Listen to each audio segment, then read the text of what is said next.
The narrow hedgerow-lined lanes of Normandy became the unexpected proving ground that transformed Britain's troubled Cromwell tank from an engineering disappointment into a battlefield legend. As the summer sun rose over the Norman countryside on June 6, 1944, few Allied commanders held high hopes for the Cromwell's performance against Germany's formidable panzer divisions. After years of development setbacks, reliability issues, and the shadow of superior American Sherman tanks, the Cromwell arrived in France carrying the burden of Britain's wounded pride in armored warfare. What unfolded in those blood-soaked fields would challenge everything the Allied command thought they knew about tank warfare and British engineering. Before we dive into this extraordinary story, tell me in the comments, which city are you watching from? It's incredible to see our historical community spread across the world, and if you're new here, subscribe to the channel and turn on notifications. Each subscription helps us continue unearthing these fascinating stories that shaped our world. Now, let's get to the story. The story of the Cromwell tank begins not on the beaches of Normandy, but in the desperate days of 1940, when Britain stood alone against Nazi Germany after the fall of France. The British Army had lost most of its equipment during the hasty evacuation from Dunkirk, leaving the island nation vulnerable to invasion. Churchill's government recognized that, to survive, Britain needed to rapidly rebuild its armored capabilities. However, British tank design had fallen woefully behind Germany's. The early war cruiser tanks like the Crusader and Covenanter were plagued with mechanical failures and insufficient armor. Something dramatically better was needed, and quickly. By late 1940, the War Office issued specifications for a new cruiser tank, designated A-24, which would become the Cromwell. The requirements called for greater speed, improved armor, and, most importantly, a more powerful gun than previous British tanks. Vauxhall, already busy producing the Churchill infantry tank, passed on the project. Instead, the design work fell to Leyland Motors and Birmingham Railway Carriage and Wagon Company. Initial prototypes used the Liberty engine, which had powered earlier British cruiser tanks, but its performance was unimpressive.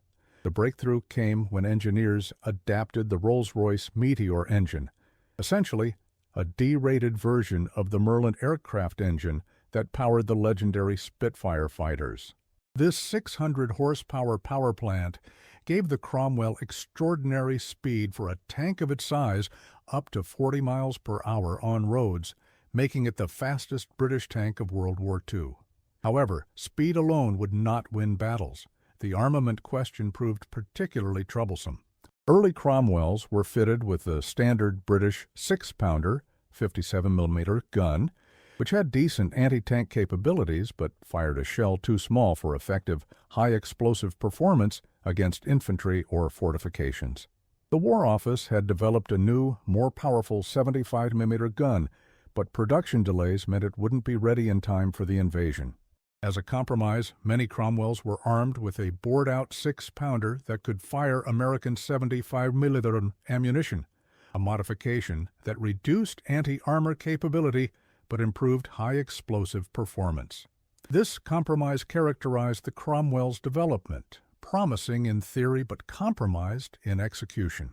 The design phase stretched from 1941 into 1942, with the first production models not reaching units until early 1943. During this period, British armored units in North Africa were still struggling with the inadequate Crusader tanks, which broke down with alarming frequency in the harsh desert conditions. Reports from the front continued to emphasize the urgent need for reliable, powerful tanks that could match German armor.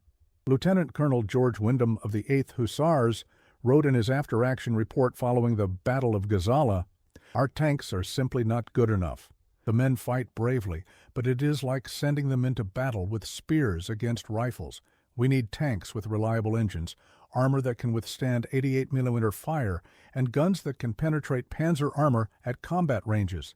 Meanwhile, in factories across Britain, production of the Cromwell was ramping up.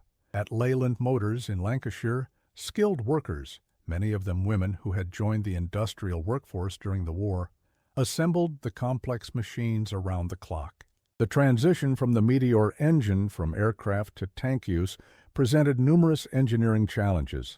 Ada Mitchell, who worked at the Rolls-Royce factory in Crewe, recalled, "We knew how important our work was. Every tank engine meant lives saved. Perhaps the war brought closer to an end. We worked 12-hour shifts, 7 days a week. When you're that tired, mistakes happen, but we had inspectors checking everything." The Meteor was a beautiful piece of engineering, and we took pride in everyone that left the factory. As 1943 progressed, the first Cromwells began reaching training units in Britain. The initial reception was mixed. Sergeant James Woodall of the Royal Tank Regiment wrote in his diary, "Our new Cromwell arrived today. It certainly looks impressive, lower profile than the Churchill, better armor than the Crusader, and the officers are excited about the speed. But we've heard promises before. Time will tell if this is the tank that will finally match the Panzers." Training exercises across the Salisbury Plain revealed some early issues. The Cromwell's narrow tracks caused higher ground pressure than ideal, making it prone to bogging down in soft ground. The turret layout was cramped for the 3 men who had to operate within it, and the initial gunnery sites were criticized as inadequate. Engineers worked frantically to address these issues as preparations for the invasion of Europe intensified. By early 1944, most of the mechanical teething problems had been resolved, and crews were becoming more comfortable with their new mounts. The Cromwell that would land in Normandy was a much improved version of the early production models. It featured wider tracks, better sights, improved ammunition stowage, and enhanced communications equipment. Nevertheless, there remained a sense among many British tank officers that they were heading into battle with a weapon system that, while much better than its predecessors, still might not be a match for the best German armor. As preparations for Operation Overlord, the Allied invasion of Normandy, intensified in early 1944, British tank crews received their Cromwells with mixed emotions. Captain Richard Dicker of the 2nd Northamptonshire Yeomanry recalled in his diary, "The Cromwell looked impressive enough, but we'd heard all the stories about British tanks. Fast and maneuverable? Yes. But would they stand up to the Panthers and Tigers we knew were waiting for us across the Channel?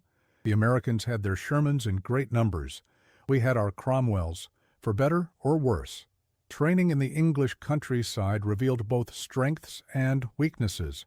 The Cromwell's speed and low profile were clear advantages, but its 75 mm gun was known to be inadequate against the frontal armor of Germany's best tanks.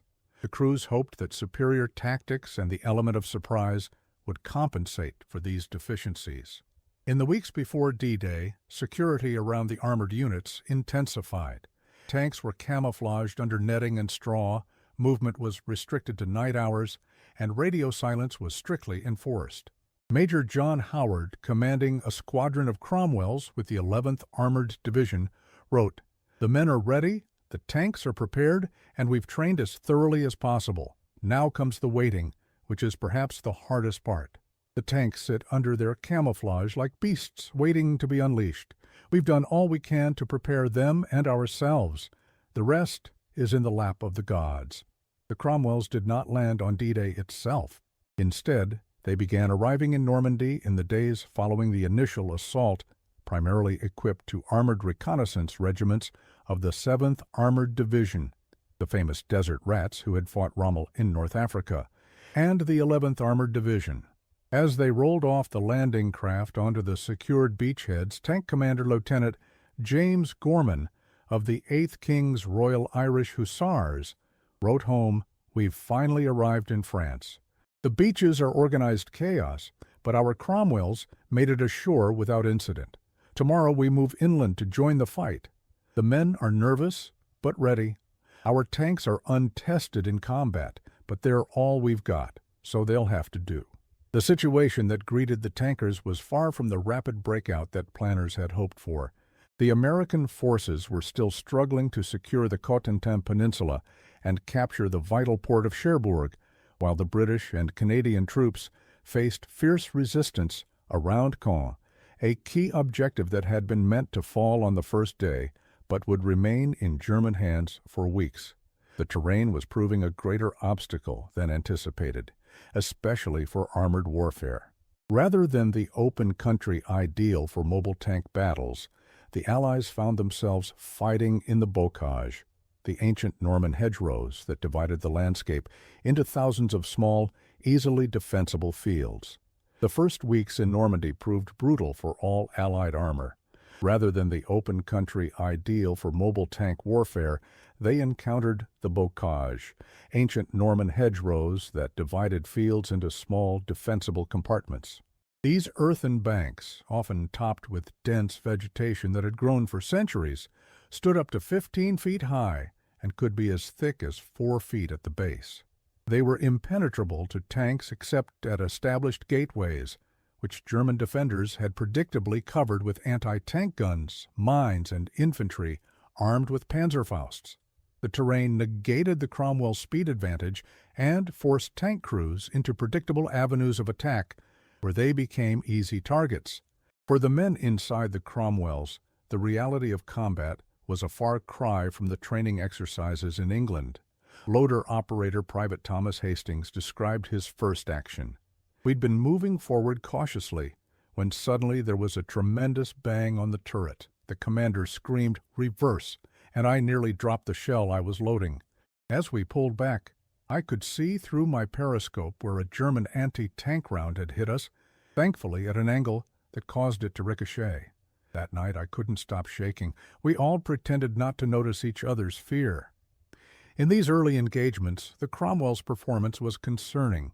On June 14th, during Operation Perch, an attempt to encircle and capture the city of Caen, the 7th Armored Division's Cromwells engaged elements of the German Panzer Lehr Division near the village of Villers-Bocage. What followed was one of the most infamous tank battles of the Normandy campaign. SS Obersturmführer Michael Wittmann, commanding a Tiger III heavy tank, ambushed a column of British vehicles, including several Cromwells. In a matter of minutes, Wittmann destroyed at least 7 Cromwells and numerous other vehicles. The British tank's 70-75 mm guns proved ineffective against the Tiger's frontal armor, while the German 80 mm gun could penetrate a Cromwell from any angle at combat ranges. Major David Render, who commanded Cromwells with the Sherwood Rangers Yeomanry, later recounted, "When we first encountered the Tigers and Panthers, it was a shock. Our shells would bounce off their frontal armor unless we got extremely close or hit a vulnerable spot. Meanwhile, their guns could punch through our tanks from distances where we could barely make them out. It was deeply demoralizing to know you were essentially outclassed before the battle even began." In those early weeks, British crews developed a gallows humor about their situation.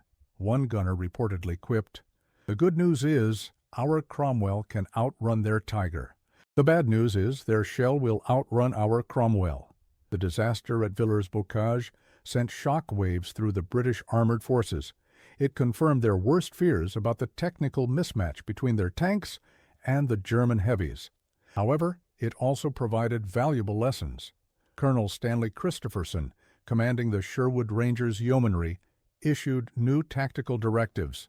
"We must never allow our tanks to advance without proper reconnaissance and infantry support. When engaging enemy armor, we must use our superior mobility to outflank them and attack from the sides or rear.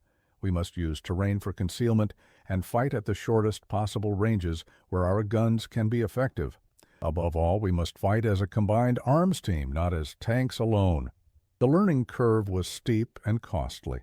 Lieutenant Philip Warburton described the psychological impact of those early battles. After Villers-Bocage, there was a period when morale dipped noticeably. Men began to view their Cromwells as death traps rather than fighting vehicles. It took determined leadership from our officers and NCOs to rebuild confidence. What helped most was learning that, while we couldn't match the Tigers head-on, our tanks had other advantages we could exploit: speed, reliability, and numbers.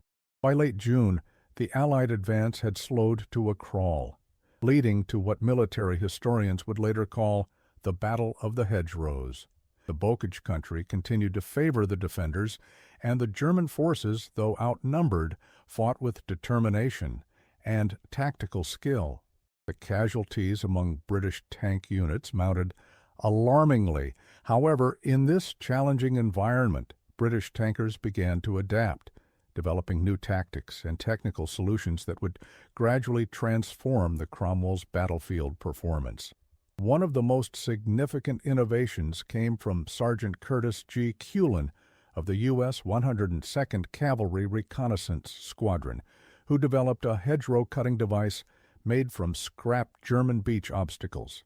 These Rhino devices were soon adapted for British tanks, including the Cromwell. With these steel tusks welded to the front, the tanks could punch through the hedgerows instead of being forced to use the predictable gateways.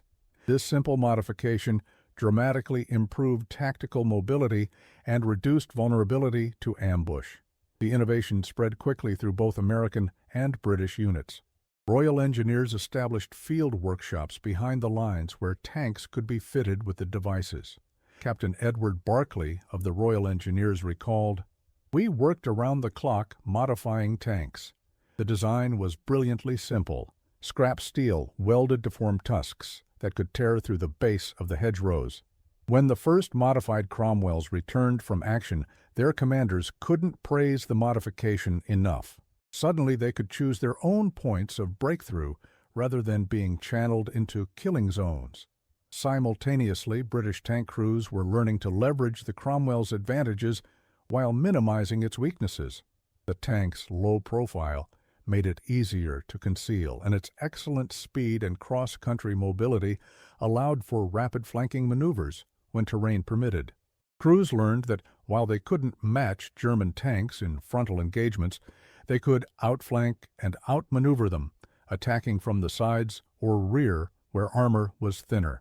Lieutenant Colonel John Semken of the 3rd Royal Tank Regiment noted in his after-action report, "When properly employed, the Cromwell has proven itself a worthy adversary.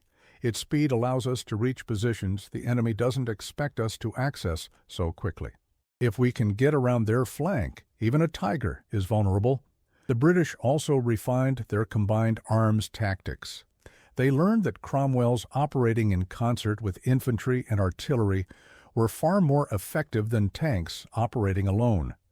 Artillery would suppress enemy anti-tank positions, infantry would clear adjacent hedgerows of Panzerfaust teams, and the tanks would provide the heavy firepower needed to overcome strongpoints.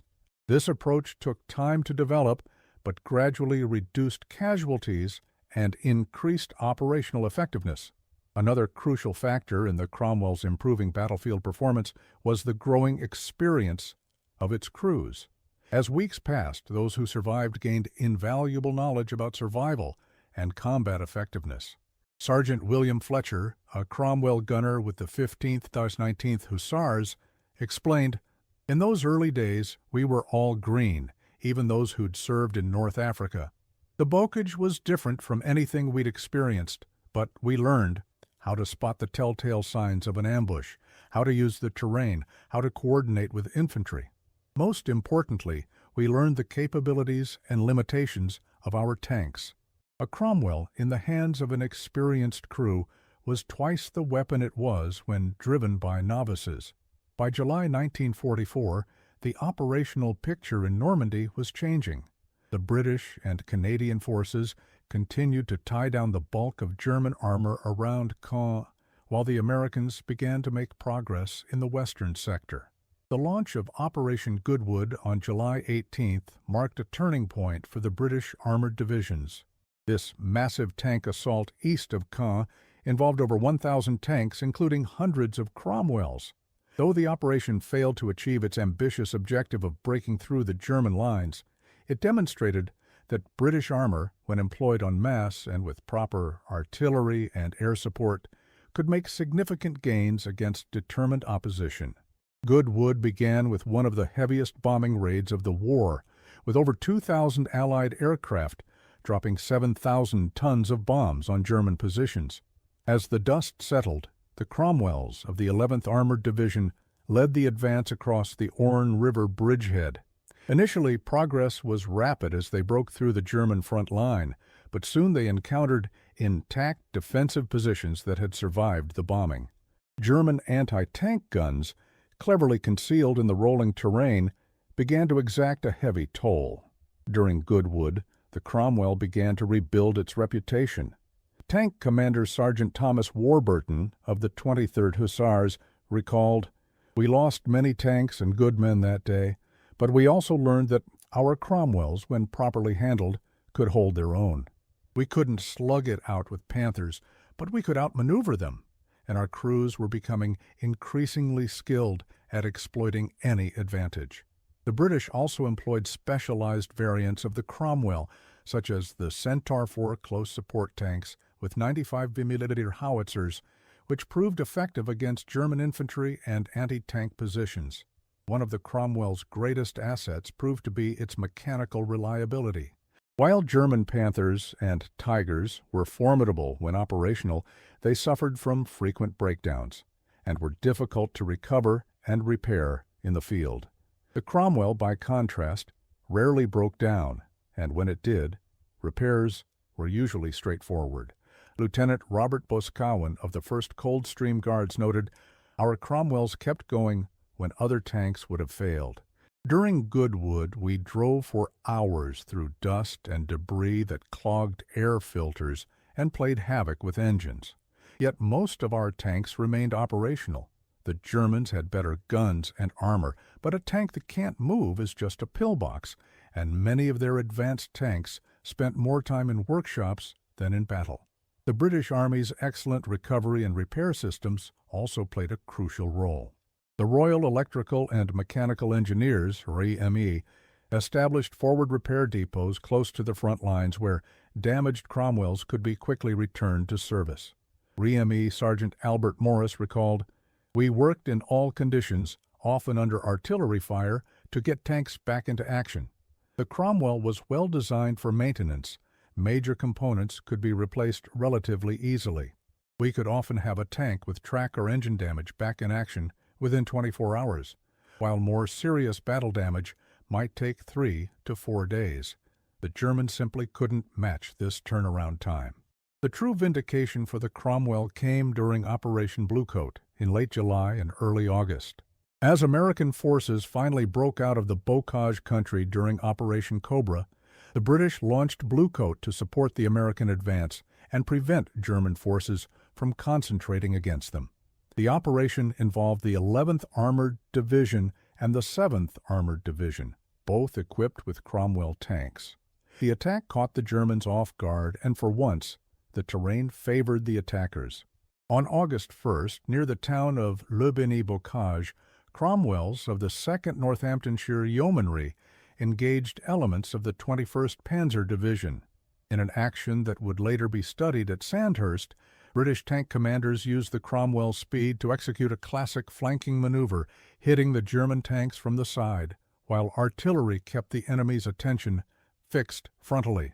In the ensuing battle, the Cromwells destroyed 7 German tanks, including 3 Panthers, while losing only 2 of their own. Major Peter Salieri, who commanded one of the Cromwell squadrons, wrote afterward, "Today we proved that British tanks and British tankers can defeat the best the Germans have. The Cromwell, for all its faults, has come of age on the battlefield." Trooper Henry Wells, a driver in one of the Cromwells involved in this action, provided a vivid account of the engagement. "We'd been hiding in an orchard when the order came to advance. I pushed the Cromwell to its limit across open ground, the commander directing me toward a ridge line where we could engage the enemy from the flank. The engine responded beautifully, giving us the speed we needed. When we crested the ridge, we saw 3 Panthers about 500 yards away, their turrets facing the wrong direction. Our gunner hit the first one with his second shot, setting it ablaze. The crew of the 2nd Panther spotted us and began to traverse their turret, but we were faster. 2 more shots from our 75 mm and another German tank was burning. The 3rd managed to escape into a wooded area, but we'd won the engagement. For the first time, I felt our Cromwell was truly a match for the enemy." During Blue Coat, the Cromwell's speed proved decisive in another way. It allowed British forces to seize key terrain before the Germans could reinforce it. The 11th Armored Division's rapid advance to capture Hill 309, a dominant feature overlooking the German escape routes, demonstrated the tank's strategic mobility. Lieutenant Colonel David Silvertop, commanding the 3rd Royal Tank Regiment, noted, "Our Cromwells allowed us to reach objectives that the enemy believed were secure. When we appeared on Hill 309, having covered over 20 miles in a single day over difficult terrain, the psychological impact on the Germans was profound. They had not believed such a rapid advance was possible, and it threw their entire defensive plan into disarray." As the Battle of Normandy reached its climax in August 1944, the Cromwell had evolved from an uncertain prospect to a respected combatant. It still couldn't match the firepower or armor of Germany's best tanks, but in the hands of increasingly experienced crews who understood its strengths and limitations, it proved highly effective. The tank's reliability, once questioned, had proven remarkably good under combat conditions. Unlike earlier British tanks, the Cromwell rarely broke down, and its maintenance requirements were manageable even under field conditions. Spare parts supply chains had improved, and recovery and repair units became adept at returning damaged Cromwells to service quickly. The Falaise Pocket Battle in mid-August saw the Cromwell at its most effective. As Allied forces encircled retreating German armies, the speed and mobility of the Cromwell allowed British units to rapidly cut off escape routes and respond to breakthrough attempts. During this phase of the campaign, Cromwells frequently operated alongside Sherman Firefly tanks, standard Shermans modified to carry the powerful British 17-pounder anti-tank gun. This combination proved devastatingly effective. The Fireflies engaged enemy armor at long range, while the more numerous Cromwells dealt with infantry, light vehicles, and flanking maneuvers.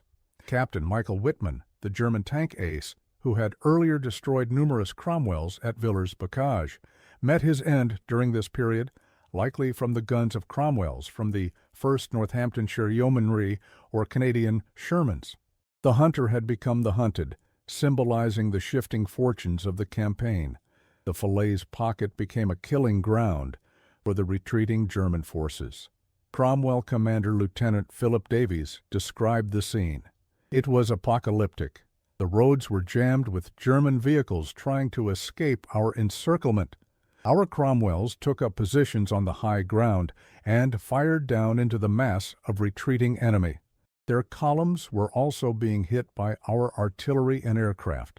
The slaughter was terrible, but we remembered what they had done to our comrades in the early days of the campaign and felt little mercy. By the end of the battle, the roads were littered with burning vehicles and the bodies of men and horses. The smell was indescribable." The contribution of the Cromwell to this decisive victory was significant.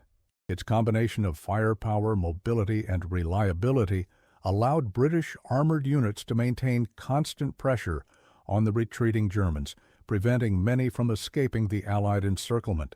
General Erwin Rommel, who had faced British tanks in North Africa and briefly in Normandy before being wounded, later commented that the improvement in British armored tactics and equipment between 1940 and 1944 was remarkable. He particularly noted the increased reliability and combat effectiveness of British tanks, which had been a significant weakness in earlier campaigns. By the time the Normandy campaign officially ended in late August, with the liberation of Paris and the German retreat across the Seine, the Cromwell had firmly established itself as a capable, if not dominant, battle tank. British crews had grown to appreciate its virtues, particularly its reliability and agility. Lieutenant Colonel Richard Goodbody of the 8th King's Royal Irish Hussars summarized the sentiment. "The Cromwell will never be remembered as the best tank of the war, but it served us well in Normandy. It got us where we needed to go. Its gun was adequate for most targets, and it rarely let us down mechanically." In war, such reliability can be worth more than theoretical advantages. As Allied forces pursued the retreating Germans toward Belgium and the Netherlands, the Cromwell continued to prove its worth in the more mobile warfare that followed the breakout from Normandy.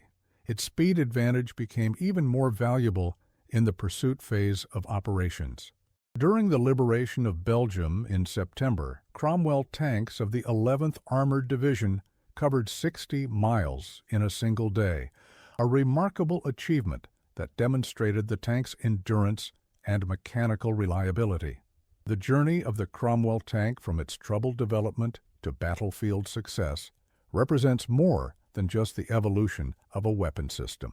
It embodies the larger story of Britain's wartime industry, which, despite bombing, resource limitations, and the initial disadvantages of playing catch-up against German technology, managed to produce increasingly effective equipment as the war progressed. It also reflects the adaptability and determination of British soldiers who learned to make the most of what they had, developing tactics and modifications to overcome the inherent limitations of their equipment. Field Marshal Bernard Montgomery, who commanded Allied ground forces during the Normandy campaign, noted in his memoirs, "The British soldier has always shown remarkable ability to adapt to circumstances and overcome obstacles. Our tanks might not have been the best in terms of armor or firepower, but our men learned to use them effectively." The Cromwell, in particular, proved its worth through the campaign, especially after we escaped the confines of the bocage. For the workers who built the Cromwells, the tank's eventual success in combat provided vindication for their long hours of labor. Edith Conway, who worked at the Leyland factory, recalled, "We used to read the newspapers anxiously for news from Normandy, hoping our tanks were performing well. When we heard about their successes later in the campaign, especially during the Falaise battles, there was such pride in the factory. We felt we had contributed something vital to the war effort, something that had helped save lives and defeat the enemy." The Cromwell also represented an important step in the evolution of British tank design. Its success led directly to the development of the Comet tank, which addressed many of the Cromwell's shortcomings, particularly in terms of firepower. The Comet entered service in late 1944 and was armed with a gun that fired the potent 17-pounder anti-tank projectile, giving it the ability to defeat even the heaviest German tanks. Though it arrived too late to see extensive combat in World War II, the Comet's design owed much to the lessons learned from the Cromwell service. Looking even further ahead, the experience gained with the Cromwell influenced the design of Britain's first true post-war main battle tank, the Centurion. Introduced just too late to see service in World War II, the Centurion would go on to become one of the most successful tank designs of all time, serving with numerous armies around the world well into the 1990s. Its combination of firepower, protection, and mobility reflected the balanced approach that British designers had been striving for since the early days of the Cromwell project. The legacy of the Cromwell extended beyond Normandy. It formed the basis for the Comet tank, which entered service in late 1944 and addressed many of the Cromwell's shortcomings, particularly in terms of firepower. The lessons learned from the Cromwell's development and combat performance influenced post-war British tank design, including the formidable Centurion, which many consider Britain's first truly modern main battle tank. For the crews who fought in them, the Cromwells represented something personal, a home, a weapon, and often a grave. Sergeant Alan Howarth of the 5th Royal Tank Regiment expressed this connection in a letter home written in September 1944. "My Cromwell and I have been through hell together. I've cursed it, praised it, feared for my life in it, and owe my life to it. Whatever the generals and the newspapers might say about our tanks versus theirs, I wouldn't trade my Cromwell for any other tank in the world. It's brought me this far, and God willing, it will take me all the way to Berlin." The intimate relationship between tank and crew was a common theme in veterans' recollections.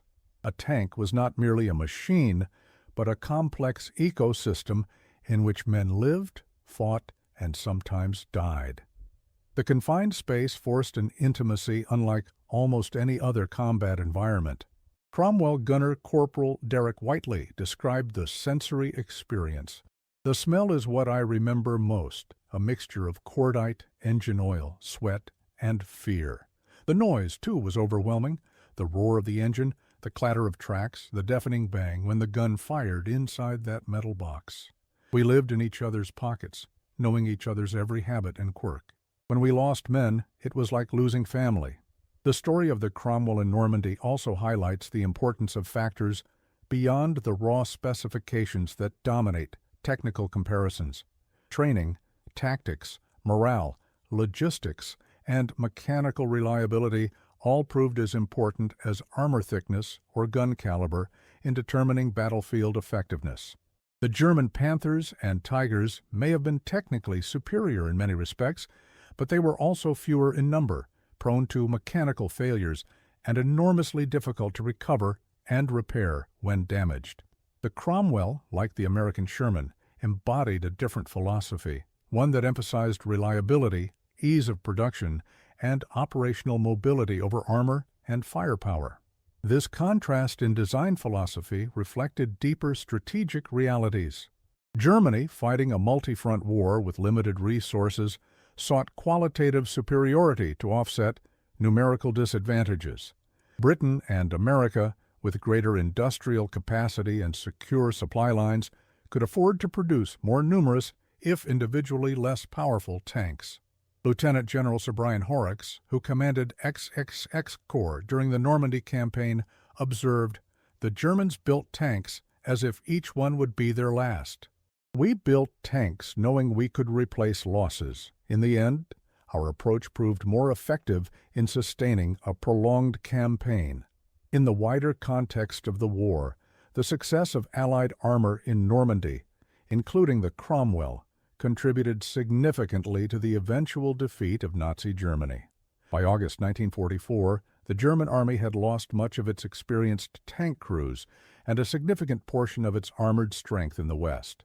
These losses, coupled with the strategic defeat in Normandy, accelerated the Third Reich's collapse, bringing the end of the war in Europe closer. For the British Army, the Normandy campaign represented both a vindication of its post-Dunkirk recovery and a painful lesson in the cost of modern mechanized warfare. The armored divisions that landed with such high hopes in June 1944 suffered heavy casualties throughout the campaign. The 11th Armored Division alone lost 126 officers and 1,513 other ranks killed, wounded, or missing during the Normandy operations. Tank losses were similarly severe, with many Cromwells destroyed by enemy action or mechanical breakdown. However, unlike the Germans, the British could replace both men and machines, maintaining combat effectiveness even as the campaign wore on.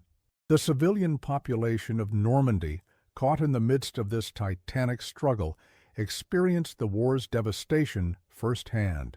Many Norman towns and villages were reduced to rubble by bombing and artillery fire. The residents who remained often found themselves in close proximity to the fighting.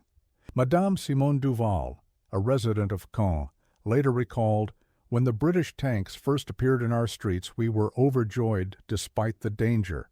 They represented liberation after 4 years of occupation. I remember the Cromwells with their distinctive profile, moving cautiously through the ruins. The young men inside seemed so tired, but determined.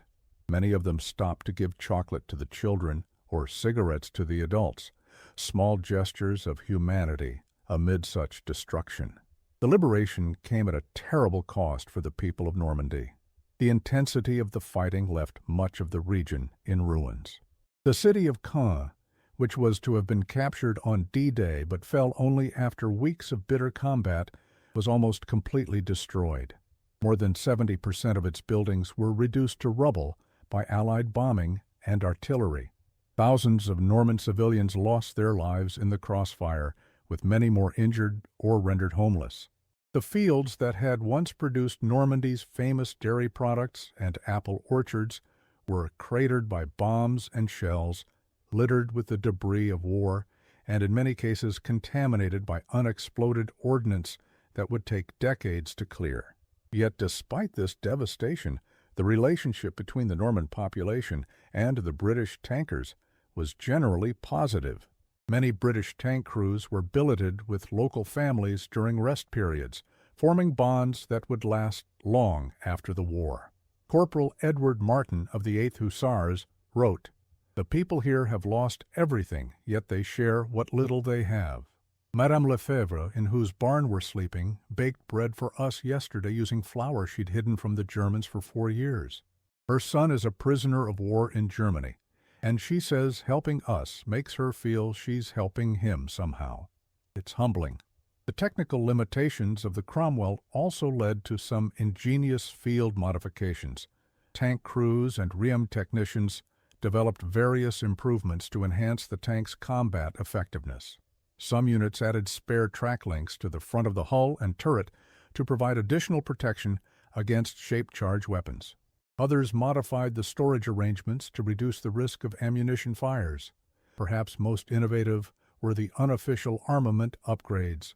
Several units mounted captured German MG-42 machine guns on their tanks, prizing the German weapon's superior rate of fire compared to the British Bisa machine gun. One Cromwell commander, Lieutenant Peter Selway of the 23rd Hussars, became famous for mounting a 20mm aircraft cannon salvaged from a downed Spitfire onto his tank's turret. This unofficial modification gave his Cromwell significantly enhanced firepower against light vehicles and infantry positions. Such improvisation reflected the initiative and resourcefulness of British tank crews as they sought to maximize their combat effectiveness. As summer turned to autumn in 1944, most of the Cromwell tanks and their crews that had fought through Normandy continued eastward, participating in the liberation of the Low Countries and the eventual invasion of Germany itself. Some veterans were rotated back to England for rest or reassignment, carrying with them the hard-won experience of the Normandy campaign. New crews arrived with fresh tanks, benefiting from the lessons their predecessors had paid for in blood. The Cromwell's journey from engineering compromise to battlefield performer was complete. As British tank designer Sir Roy Fedden later observed, "The Cromwell was never the tank we wanted it to be on the drawing board, but it became the tank we needed in the field." Its evolution reminds us that war is not won by perfect weapons, but by good enough weapons in sufficient numbers, used by well-trained soldiers with sound tactics. The combat performance of the Cromwell tank in Normandy also had significant implications for future military thinking. It demonstrated that the traditional categories of infantry tank, heavily armored but slow, and cruiser tank, lightly armored but fast, were becoming obsolete. The most effective tanks needed to combine armor, firepower, and mobility in a balanced package. This realization would influence post-war tank design around the world, leading eventually to the concept of the main battle tank that could fulfill multiple battlefield roles. The Cromwell service also highlighted the growing importance of combined arms operations. Tanks operating in isolation, no matter how well designed, were vulnerable to a variety of threats. The most successful actions in Normandy involved close coordination between tanks, infantry, artillery, and air power. This lesson would be incorporated into NATO doctrine during the Cold War and remains a fundamental principle of modern mechanized warfare. For the tank crews themselves, survival often depended on developing a sixth sense for danger. Experienced commanders learned to read the terrain, to spot the telltale signs of an ambush, and to anticipate enemy movements. Driver-mechanic Private Albert Snelling described this acquired intuition. After a few weeks in action, you developed a feel for when something wasn't right.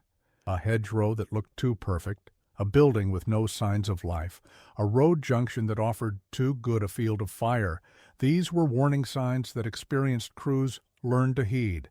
The men who survived were often those who trusted their instincts. The psychological impact of tank warfare was profound and lasting. Being inside a tank during combat was an experience of extreme sensory intensity.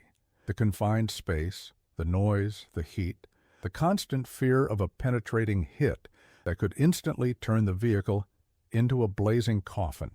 Many tank veterans suffered from what would now be recognized as post-traumatic stress disorder.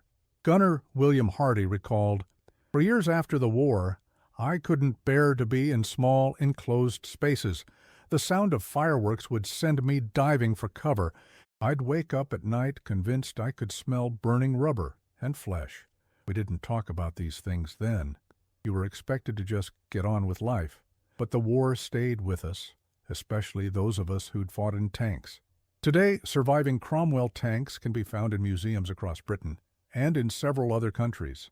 These silent steel sentinels bear witness to a pivotal moment in history when the outcome of the war hung in the balance, and the contribution of each weapon system, each unit, and each soldier could make the difference between victory and defeat. The story of the Cromwell in Normandy, its struggles, adaptations, and eventual successes reminds us that military technology rarely performs as expected and that human factors often determine the outcome of battles more than technical specifications. The restoration and preservation of these historic vehicles has become an important activity for military museums and private collectors. At the Tank Museum in Bovington, England, a fully operational Cromwell tank has been meticulously restored to its wartime condition. Museum curator David Willey explained the significance of such preservation efforts. These tanks are not just military artifacts, they're part of our national story. The Cromwell represents British engineering, the sacrifice of our tank crews, and an important chapter in the liberation of Europe. When visitors see a Cromwell, especially when they see and hear it in motion, they connect with history in a way that books and photographs alone cannot provide. For the dwindling number of Cromwell veterans, these preserved tanks offer a tangible connection to their wartime experiences. At a Tank Museum event in 2010, former Cromwell commander James Warwick, then in his late 80s, was able to climb aboard a restored tank for the first time in more than 6 decades. Museum staff reported that he immediately reached for the controls with the muscle memory of a man who had once known the machine intimately, commenting on details of the interior that only someone who had lived in such a vehicle would notice. The fields of Normandy have long since healed, the hedgerows regrown, and the scars of battle largely erased by time.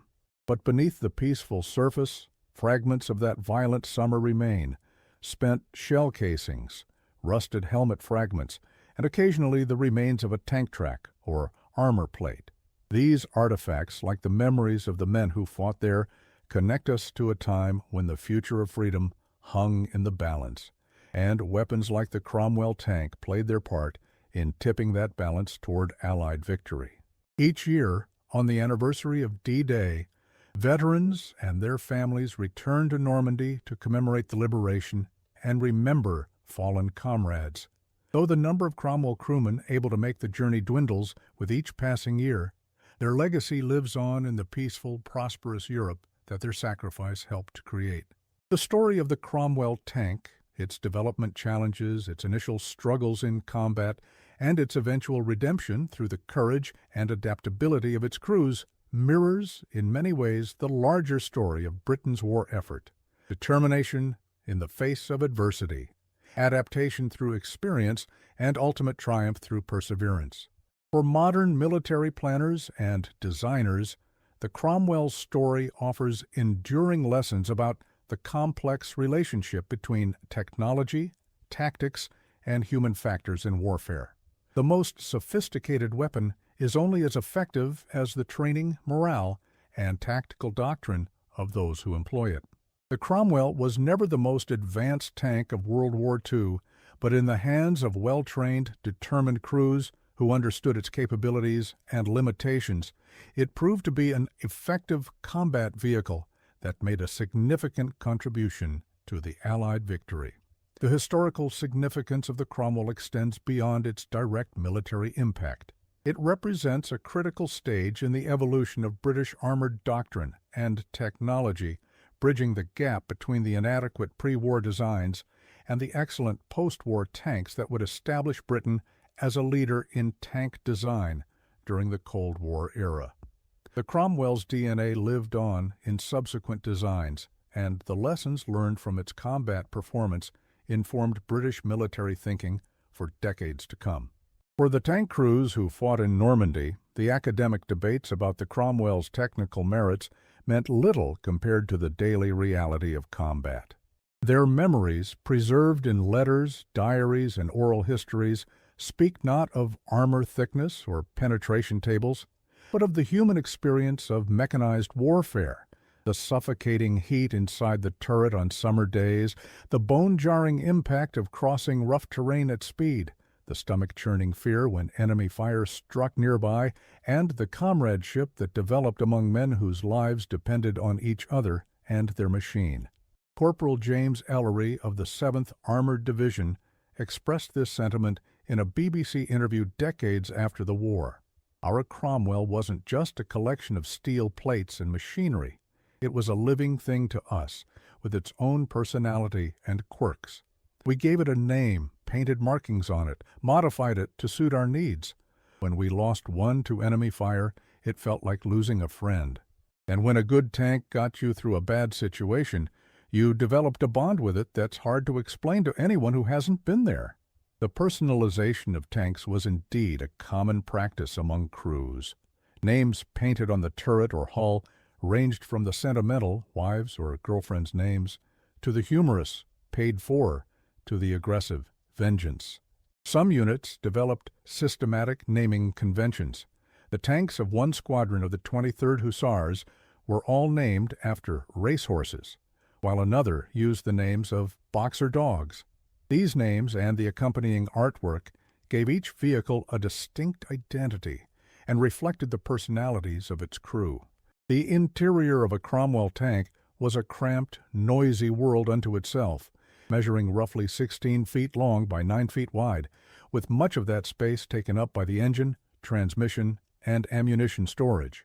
The 5-man crew, commander, gunner, loader, radio operator, driver, and co-driver hull gunner, worked in extraordinarily close quarters. In combat, they functioned as a single organism, each man performing his specialized role in coordination with the others. A well-trained crew could spot a target, traverse the turret, load, aim, and fire in a matter of seconds, a process requiring seamless cooperation under the most stressful conditions imaginable. The close confines and shared danger fostered intense bonds among tank crews. Trooper Henry Gillard recalled, "You knew everything about the men you served with, their habits, their fears, their families back home. We shared everything, food, cigarettes, letters from home. When you're in a situation where any moment could be your last, pretenses fall away. I knew those men better than I knew my own brothers, and I'd have done anything for them, as they would for me." As the Allies pushed deeper into occupied Europe, the Cromwell tank continued to evolve. Later models incorporated improvements based on combat experience, including better ammunition stowage to reduce the risk of catastrophic fires when hit, improved sighting equipment, and enhanced track designs for better traction in muddy conditions. Some were fitted with the 17-pounder anti-tank gun, creating the Challenger tank, which could effectively engage the heaviest German armor. These evolutionary improvements represented the British Armored Forces' commitment to learning and adaptation, a process that had begun in the desperate days after Dunkirk and continued throughout the war. The Cromwell's redemption in Normandy represents more than just the story of a single weapon system. It embodies the larger narrative of Britain's wartime experience, the initial setbacks and inadequate equipment, the learning curve of combat, the gradual improvement through experience and innovation, and the ultimate contribution to victory. In this sense, the Cromwell tank serves as a metaphor for Britain's war effort itself. Never the biggest or most powerful contributor to the Allied cause, but steadfast, adaptable, and ultimately effective. Today, military historians and tank enthusiasts still debate the Cromwell's place in the pantheon of World War II armored vehicles. Some emphasize its limitations compared to the German heavies or even the ubiquitous Sherman. Others point to its successful service record and the affection in which it was held by its crews as evidence of its worth. Perhaps the most balanced assessment comes from historian David Fletcher of the Tank Museum. The Cromwell was neither the best nor the worst tank of World War II. It was a significant improvement over previous British cruiser tanks, and in the context of Britain's industrial and resource constraints, it represented a reasonable compromise between conflicting requirements. Its performance in combat, particularly after the initial learning period in Normandy, vindicates its design and the men who fought in it. The Cromwell's journey also illuminates the human capacity for adaptation and innovation under pressure. When confronted with the limitations of their equipment, British tank crews did not simply accept defeat. Instead, they developed new tactics, created field modifications, and learned to exploit every advantage available to them. This spirit of improvisation and determination in the face of adversity represents the best traditions of the British military and reflects qualities that extend far beyond the battlefield. For the families of those who served in Cromwell's, the tank represents a personal connection to history. Margaret Wells, whose father commanded a Cromwell in the 11th Armored Division, expressed this sentiment during a commemoration event at the Normandy beaches. "My father rarely spoke about the war, but he kept a small model Cromwell tank on his desk until the day he died. It was only after his passing, when I found his wartime diaries, that I began to understand what he and his men had experienced in these tanks. Now, whenever I see a Cromwell in a museum or in historical footage, I feel a connection not just to my father, but to all the young men who fought in these remarkable machines." The Cromwell's legacy extends into the digital age as well. The tank features numerous computer games, historical simulations, and digital reconstructions, allowing new generations to experience a virtual connection to this historical vehicle. While such representations can never capture the full reality of combat, they have helped to maintain public interest in the history of armored warfare and the specific contributions of the Cromwell tank.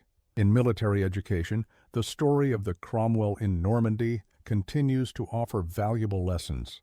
At the Royal Military Academy Sandhurst and the Royal Armored Corps Training Center, case studies from the Normandy campaign are still used to teach principles of armored warfare, combined arms operations, and the critical importance of adaptability in combat. The Cromwell's evolution from technical underdog to effective combat vehicle provides a powerful example of how determination, training, and tactical innovation can overcome material disadvantages. As the sun sets over the Norman countryside today, the rolling fields and ancient hedgerows give little indication of the desperate struggles that unfolded there more than 75 years ago. Yet the legacy of those battles, and of the machines like the Cromwell tank that fought them, continues to shape our understanding of warfare and of the human capacity for both destruction and courage. The Cromwell's journey from failure to redemption in the fields of Normandy stands as a testament to the complexity of war and the multitude of factors, technical, tactical, and human, that determine its outcome.